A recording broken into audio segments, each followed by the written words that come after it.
In this video, I will be discussing with you the different signs and symptoms of hormonal imbalance. 80% of women suffer from some hormonal imbalance or the other.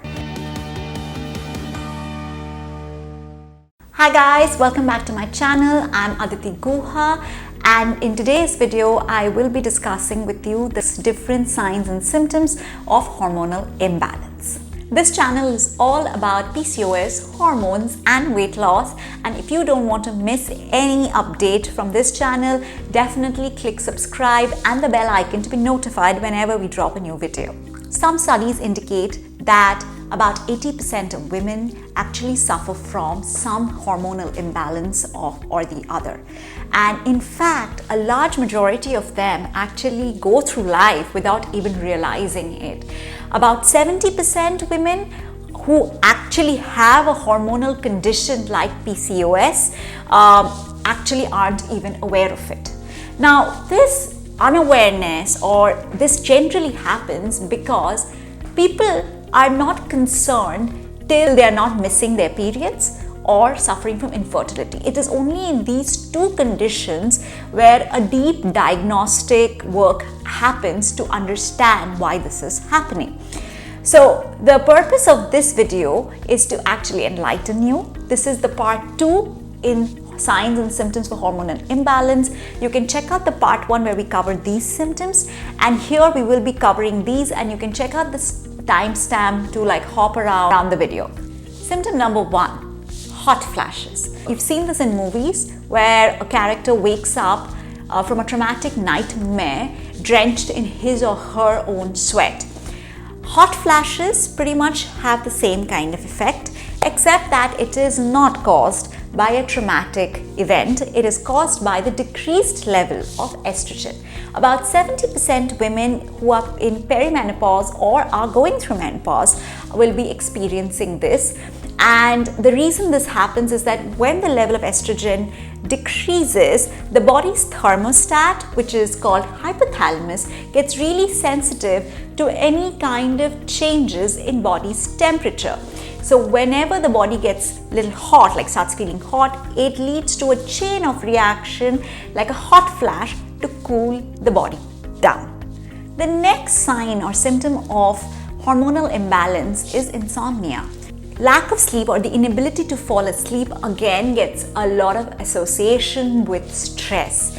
But a lot of people who are having hormonal imbalances might feel tired the whole day and still be unable to sleep in the night.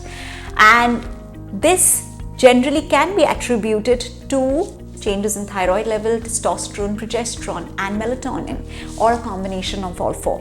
Therefore, a detailed understanding and analysis of hormonal health is extremely important to restore your sleep. The next sign or symptom of hormonal imbalance is acne. Different types of acne are caused by different types of hormonal imbalances. So for example, if you have persistent acne, it's probably insulin resistance. If you are someone who is having acne in your jawline, that's usually excess androgen, and sometimes it could be even triggered by differences in your level of estrogen, progesterone, which generally happens during the time, very close to your period. So again, a very detailed analysis of the hormonal root causes is extremely important. If you want to know more about acne, I highly recommend that you check out this video, because here I go in a lot of depth and I also talk to you about what can you do to solve for it. The next sign of hormonal imbalance might contradict another sign of hormonal imbalance. This sign is about feeling too cold. Are you someone who keeps complaining that the aircon is too low? Are you someone who complains about the room temperature in the office? Or are you someone who also needs a blanket in the summer season? There is a high connection of hypothyroidism to feeling cold. When one gets hypothyroid, their metabolism actually slows down, and this actually leads to a drop in the body's temperature, which makes the person feel cold or be really intolerant to cold. The next sign or symptom of hormonal imbalance is pelvic pain. Now, this is one of those symptoms that has been overly normalized in our society. It almost seems like every woman must experience some pain during her period, but the degree definitely varies. If it makes you unfunctionable, it's something that is worth considering. Generally, the causes of severe pain could be endometriosis, which is a tissue that is lining outside the uterus. Then it could be fibroids, which is basically estrogen led, and number 3, it could be ovarian cysts. In all these circumstances, there is an option of surgery, but you should consult your physician and know the details better. So far in this video, I have covered these signs and symptoms for hormonal imbalance, and in next week's video, I will be talking about the supplements that one can have for this. So definitely click subscribe link and click the bell icon to be notified once that video is released.